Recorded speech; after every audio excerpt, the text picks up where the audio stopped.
তৃণমূল কর্মী যাকে জানা যাচ্ছে কৃষ্ণ মণ্ডল গুলিবিদ্ধ হয়েছেন এবং এক নয় একাধিক গুলি লেগেছে তার। কিন্তু এর পিছনে কি কারণ থাকতে পারে? যারা বাইকে করে এলো তারা কারা?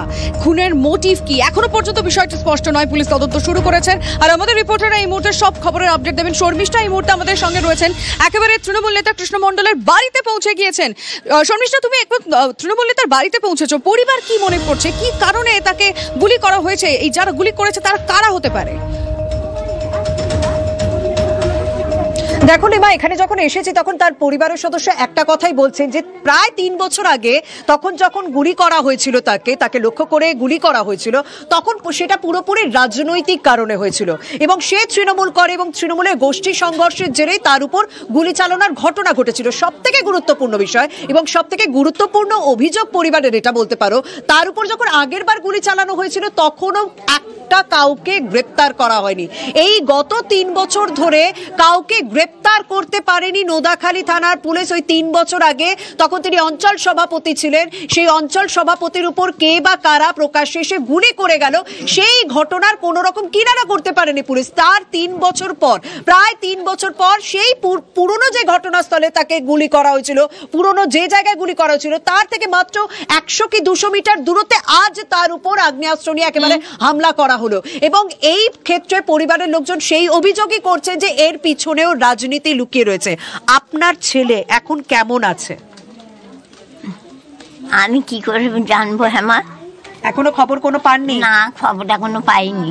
আগের বারও তো গুলি করা হয়েছিল। হ্যাঁ, তখনও বাজার করতে গিয়ে গুলি করা হয়েছিল। এখনো বাজার মেয়ের জন্মদিনে, হ্যাঁ 3 বছরের মেয়ে।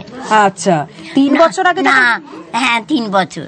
3 বছর আগে যখন জন্মদিনে বাজার করতে গিয়ে গুলি করা হয়েছিল কৃষ্ণ, মানে আপনার ভাইকে, সেই ঘটনা কাউকে অ্যারেস্ট করেছিল পুলিশ? কই না, আমি এটা শুনিনি অ্যারেস্ট করতে। মানে বাড়ির কেউ জানে না যে কাউকে অ্যারেস্ট করা হয়েছে? পুলিশের পক্ষ থেকে আজ কোন রকম এসে জিজ্ঞাসাবাদ করা হয়েছে আপনাদেরকে? না, একবারও বাড়িতে পুলিশ এসেছে? না। আপনাদের সঙ্গে ফোনে কোন রকম যোগাযোগ করা হয়েছে? ফোনে যোগাযোগ করেনি। আগের বারের ঘটনার সময় পুলিশ এসেছে। আজকের যে ঘটনাটা ঘটেছে, এই এতগুলো ঘন্টা কেটে গেছে, আপনাদের কাছে এসে কেউ কিছু জিজ্ঞাসা করেছে? না, কেউ আসে না। ওই মাঝে 2-3টে ছেলে আছে, মানে তারা সাংবাদিক এসেছিল, কিন্তু পুলিশ কোনো রকম আসেনি, ছবি তুলে না। হ্যাঁ, সেটাই হচ্ছে ব্যাপার যে পুলিশ প্রশাসনের ভূমিকা নিয়ে প্রশ্ন করছেন কৃষ্ণ মণ্ডলের পরিবারের সদস্যরা। তারা বারবার আগেরবার গুলি করা হলো, কাউকে অ্যারেস্ট করা হলো না, এবার এখন গুলিবিদ্ধ হলেন কেউ, এখনো পর্যন্ত পুলিশ বাড়িতে এলো না। সত্যি এই প্রশ্নগুলো তো সাধারণ মানুষও করবে। শর্মিষ্ঠা, নজর রাখো। একেবারে শুধু প্রশ্ন করবো না এক্ষেত্রে লিমা, শর্মিষ্ঠা যে ছবিটা আমাদের এইমাত্র দেখালো, তার মায়ের সঙ্গে কথা বলছেন, তার বোনের সঙ্গে বা দিদির সঙ্গে কথা বলছেন, তারা বলছেন তারা অসহায়তা শব্দের ক্ষেত্রে কম পড়ে যাচ্ছে। 3 বছর আগে একই ঘটনা, দুষ্কৃতীরা আবারও একই ঘটনা ঘটালো, কিন্তু এখনো পর্যন্ত কারোর কোনো রকম টিকি ছুঁতে পারেনি পুলিশ। ফলে পুলিশের ভূমিকা নিয়ে প্রশ্ন উঠবে না, এ কথা বললে হয়তো কম বলা হবে। তার কারণ পুলিশের ভূমিকা নিয়ে আরও একবার গুরুতর প্রশ্ন উঠেছে। একই জায়গায় 100 মিটারের মধ্যে 3 বছর আগে এভাবে দুষ্কৃতীরা প্রকাশ্যে গুলি চালিয়েছিল, আবারও গুলি চালালো। তদন্ত এখন কোন গতিতে এগোচ্ছে, এ প্রশ্ন গুরুতর। আমি জানবো, আমার সহকর্মী সুপ্রিয় আমার সঙ্গে রয়েছে। সুপ্রিয়, একই জায়গায় আবারও গুলি, একই ঘটনা, পুলিশ জানতে পারছে না, একটু বাড়াবাড়ি হয়ে যাচ্ছে না? দেখো, প্রকাশ্য দিবালোকে আজ কৃষ্ণপদ মণ্ডল, তাকে লক্ষ্য করে বাইকে চড়ে আসা 3 দুষ্কৃতী আগ্নেয়াস্ত্র দিয়ে তাকে লক্ষ্য করে গুলি চালায় এবং সেই গুলি এখনো পর্যন্ত তার শরীরের ভেতরে রয়েছে, অর্থাৎ গুলি শরীরে আটকে রয়েছে, এমনটাই আমরা হাসপাতাল সূত্রে জানতে পারছি। তার কারণ গুলিবিদ্ধ হওয়ার পর তাকে রক্তাক্ত অবস্থাতে উদ্ধার করে তার পরিচিত বা যারা আত্মীয়রা রয়েছেন বা বন্ধুরা রয়েছেন, তারা কলকাতার একটি বেসরকারি হাসপাতাল খিদিরপুর সংলগ্ন এলাকায় একটি রয়েছে। সুপ্রিয়, জানতে চাইবো স্পেসিফিক্যালি তদন্ত এখন কোন পর্যায়ে দাঁড়িয়ে? এখনো পর্যন্ত আটকাতে কাউকে কোন রকম ভাবে পাকড়াও করা যায়নি কেন?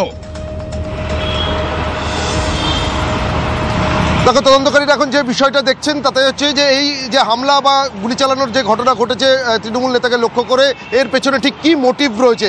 তার কারণ ইতিপূর্বে যে হামলার ঘটনা ঘটেছিল সেই সময় কিন্তু একটা রাজনৈতিক অশান্তির বিষয়। বুঝতে পেরেছি।